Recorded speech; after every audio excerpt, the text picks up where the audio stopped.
जो इस कन्या को वरेगा वह अमर हो जाएगा और रणभूमि में उसे कोई नहीं जीत सकेगा। सब चराचर जीव उसकी सेवा करेंगे। जिसे यह शील निधि की कन्या वरेगी, सब लक्षण विचार कर मन में रख लिए और कुछ बनाकर राजा से कह दिए। राजा से कन्या के सुलक्षण कहकर नारद जी मन में सोच करते हुए चले। अब जाकर वही उपाय करूं जिससे यह कन्या मुझे ही वर ले। इस समय जब तप से तो कुछ हो नहीं सकता। हे विधाता, यह कन्या मुझे किस प्रकार मिलेगी? इस समय तो बहुत शोभायमान विशाल रूप चाहिए, जिसे देखकर कन्या रीझ जाए और तब जयमाल मेरे गले में डाल दे। भगवान से सुंदरता मांगूं, पर भाई जाने में बहुत देर हो जाएगी। श्री हरि के समान मेरा हितैषी और कोई नहीं है। इस समय वे ही मेरे सहायक हों। उस समय नारद जी ने भगवान की बहुत प्रकार से विनती की। तब कौतुकी कृपालु प्रभु वहीं प्रकट हो गए। प्रभु को देखकर नारद जी के नेत्र शीतल हो गए। काम बन जाएगा यह समझकर मन में प्रसन्न बड़ी दीनता से सब कथा सुना दी और कहा, हे नाथ, मुझ पर कृपा कीजिए और मेरे सहायक बनिए। आप अपना रूप मुझे दे दीजिए, क्योंकि और किसी प्रकार मैं उसे नहीं पाऊंगा। हे नाथ, जिस प्रकार मेरा भला हो वही शीघ्र कीजिए। मैं आपका दास हूँ। अपनी माया का बड़ा प्रभाव देखकर दीनों पर दया करने वाले भगवान मन ही मन में प्रसन्न होकर बोले, हे नारद जी, सुनो। जिस प्रकार से तुम्हारा परम हित होगा हम वही हे नारद जी, सुनो। जिस प्रकार से तुम्हारा परम हित होगा हम वही करेंगे और कुछ नहीं। हमारा वचन मिथ्या नहीं है। हे योगी मुनि, सुनो। रोग से पीड़ित रोगी जैसे कुफत मांगे तो वैद्य उसे नहीं देता, इसी प्रकार मैंने तुम्हारा हित विचार लिया है। ऐसा कहकर भगवान अंतर ध्यान हो गए। नारायण की माया के बस में होकर मुनि ऐसे मोहित हो गए कि वे भगवान की स्पष्ट वाणी को भी नहीं समझ सके। ऋषिराज तुरंत वहाँ गए जहाँ स्वयंवर की भूमि बनी हुई थी। अपने अपने आसन पर राजा लोग बन ठन कर समाज सहित बैठे थे। मुनि के मन में बड़ी प्रसन्नता थी कि मेरा रूप सबसे बढ़कर है। यह राजकन्या मुझे छोड़कर भूल से भी किसी दूसरे को नहीं वरेगी। मुनि के हित के लिए कृपा निधान भगवान ने उन्हें ऐसा कुरूप दिया था जो कहा नहीं जाता। वह चरित्र किसी ने भी नहीं जाना। उन्हें नारद जी ही जानकर सबने सर नवाकर नमस्कार किया। वहाँ शिव के 2 गण थे। वे सब जानते थे। वे भी बड़े खिलवाड़ से ब्राह्मण वेश में वहाँ का कौतुक देखते फिरते थे। जिस मंडली में नारद मुनि मन में अपने रूप का बड़ा घमंड किए जहाँ बैठे थे, वहीं महादेव जी के दोनों गण बैठे थे। परंतु ब्राह्मण का रूप होने के कारण कोई उन्हें नहीं पहचानता था। नारद जी को सुनाकर वह दोनों गण व्यंग करने लगे।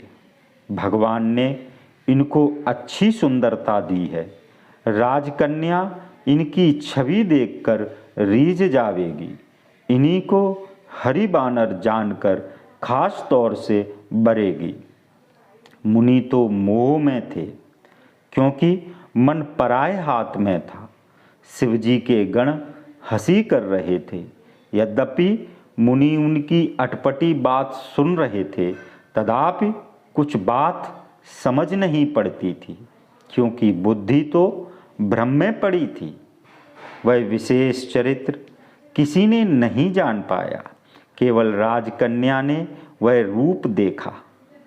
उनका बंदर का मुंह और भयंकर शरीर देखकर उनके हृदय में बड़ा क्रोध हुआ। तब राजकन्या सखियों को संग लिए राजहंसिनी के समान मंद मंद गति से चली और कमल स्वरूप हाथों में जयमाल लिए सब राजाओं को देखती हुई विचरने लगी। जिस ओर नारद जी अभिमान में फूल बैठे थे, उस ओर राजकन्या ने भूलकर भी न देखा। नारद मुनि बारंबार ऊपर उचकते घबराते थे। उनकी यह दशा देखकर शिवजी के गण मुस्कराते थे। राजा का रूप बनाकर कृपालु भगवान वहाँ गए। उन्हें देखते ही राजकन्या ने प्रसन्न होकर गले में जयमाल डाल दी। दुल्हन को लक्ष्मी निवास भगवान ले गए और सब राज समाज निराश हो गया। नारद मुनि मुँह से बुद्धि नष्ट हो जाने के कारण बहुत ही व्याकुल हुए, मानो गांठ से छूटकर मणि गिर गई हो। तब दोनों रुद्रगण हंसकर बोले कि अपना मुंह तो दर्पण में जाकर देखिए। ऐसा कहकर वे दोनों बहुत डरकर भागे। मुनि ने जल में झांककर अपना मुख देखा। बंदर का रूप देखकर बहुत ही क्रोध बढ़ा। उन्हें उन रुद्रगणों को महाघोर श्राप दिया, तुम दोनों छली और पापी हो, जाकर राक्षस हो जाओ। हमको देखकर हंसे हो, उसका फल भोगो। अब फिर किसी मुनि की हंसी न करना। फिर जल में देखा तो अपना स्वरूप पाया, तो भी जी में संतोष न हुआ। होठ कांपने लगे, मन में क्रोध था। तुरंत ही वे कमलापति भगवान के पास चले। मन में सोचते थे, जाकर शाप दूंगा या प्राण दे दूंगा। उन्होंने संसार में ऐसी हंसी कराई है। बीच मार्ग में ही नारायण मिल गए, साथ में लक्ष्मी और वही राजकन्या थी। देवताओं के स्वामी भगवान मीठे वचन बोले, हे मुनि, व्याकुल हुए कहाँ जाते हो? यह सुनते ही मुनि को बड़ा क्रोध आया। माया के वश में होने से नारद जी के मन में ज्ञान न रहा। नारद जी कहने लगे, तुम पराई संपदा नहीं देख सकते। तुम्हारे मन में द्वेष और छल बहुत है। समुद्र मथते समय शिवजी को पागल बना दिया और देवताओं को भेजकर उन्हें विष पान कराया। असुरों को मदिरा और शिवजी को विष दिया। अपने लिए लक्ष्मी और कौस्तुभ मणि रख ली। तुम अपना स्वार्थ साधन करने वाले और कुटिल हो, सदैव छल के काम करते हो। तुम बड़े स्वतंत्र हो, तुम्हारे सिर पर कोई नहीं है। जो मन में भला लगता है वही काम करते हो। भले को बुरा और बुरे को भला करते हो। मन में कुछ भी विषाद और हर्ष नहीं लाते हो।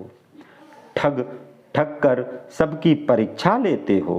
बहुत निडर हो, इसी से सदा मन में प्रसन्न रहते हो।